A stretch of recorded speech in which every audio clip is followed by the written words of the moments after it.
buri munsi haba hari ikintu gishya cyo kuvuga ku ntambara yo muri Ukraine. Icyo twabanza kwibukiranyaho nuko yatangiye ku itariki ya 24 y'ukwezi kwa kabiri uyu mwaka, ariko ntawe uzi cyangwa ukeka igihe izarangirira. Impamvu nuko Uburusiya bwayitangije nta bigaragaza ko biteguye kwemera kuyihagarika.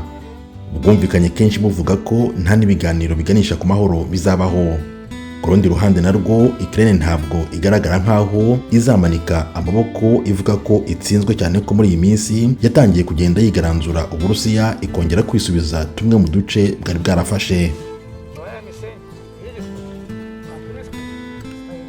Ikivugwa cyane muri iyi minsi nuko Uburusiya bwahamagaje ba sekombata ngo bagaruke batange umusanzu wabo muri iyi ntambara.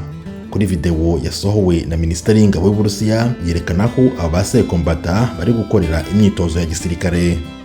Bari mu duce dutandukanye tw'igihugu, harimo ahitwa Buryatia, agace kegereye ahabera urugamba rukomeye hafi ya Ukraine.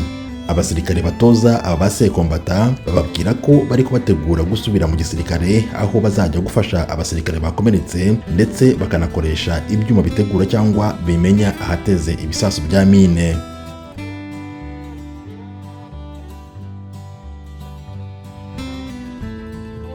Ku itariki ya 21 y'uku kwezi gushize kwa cyenda, Perezida w'Uburusiya Vladimir Poutine yari yavuze ko ba sekombata bagera ku 300 ari bo bazasubizwa mu gisirikare bakajya ku rugamba. Ibi yabitangaje ubwo ingabo z'Uburusiya zasubizwaga inyuma bikomeye n'ingabo za Ukraine mu karere ka Kharkiv. Nta gihe cyari gishize Uburusiya bwiyometseho uduce tune twa Ukraine ari two Donetsk, Luhansk, Zaporizhia na Kherson. Ibi byabaye nyuma y'amatora ya referendumu yakoreshejwe n'Uburusiya ubwabo, nyuma bwemeza ko utu turere tubaye utw'Uburusiya, ibyamaganwe cyane n'umuryango mpuzamahanga na Ukraine yo yumvikanye ivuga ko abaturage bahatuwe gutora.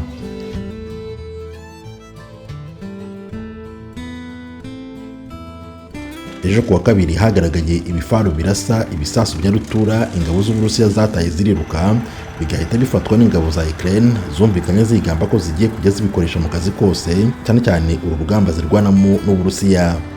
Ibi bifaru byafatiwe ahitwa Svyatokhelsk ni nko mu birometero 25 uvuye ahitwa Liman mu karere ka Donetsk.